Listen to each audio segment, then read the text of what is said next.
అందరికీ శుభోదయం. నా పేరు కే చంద్రకళ. నేను ఎంజెపి కళాశాలలో మొదటి సంవత్సరం చదువుతున్నాను.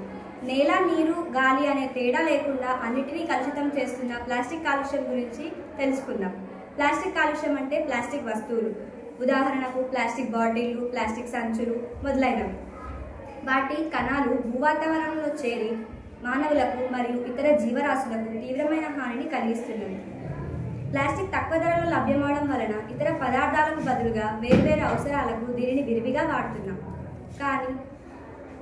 కానీ వాటి ప్రత్యేకమైన రసాయనాల నిర్మాణాల కారణంగా ప్రకృతి నెమ్మదిగా శిథిలమవడం జరుగుతున్నది. ప్లాస్టిక్ కాలుష్యం భూమి, నీటి ప్రవాహాలు మరియు సముద్రాలను కూడా ప్రభావితం చేస్తుంది. 2015లో చేసిన ఒక పరిశోధన ప్రకారం ప్రతి సంవత్సరం సుమారు 11 నుండి 88 లక్షల టన్నుల ప్లాస్టిక్ వ్యర్థాలు సముద్ర తీర ప్రాంతాల ద్వారా సముద్రంలోనికి చేరుతోంది. ప్లాస్టిక్ కారణంగా భూమి, నీటి వనరులు,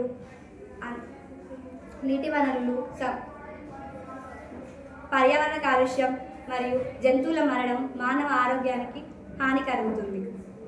ఇది నీటి ప్రవాహాలను కలుషితం చేస్తుంది, మురుగునీటి వ్యవస్థను అడ్డుకుంటుంది, నేల సారాన్ని తగ్గిస్తుంది మరియు విష రసాయనాలను విడుదల చేస్తుంది. కావున మిత్రులారా, ప్లాస్టిక్ను నిషేధిద్దాం, ప్రాణాలను కాపాడుకుందాం, ప్లాస్టిక్ లేని నవ భారతాన్ని నిర్మిద్దాం. మాలాంటి విద్యార్థులకు ఇలా ప్రసంగించే శక్తిని పెంపొందించడానికి ఇలాంటి కార్యాలు చేపడుతున్న పెద్దలకు ధన్యవాదాలు.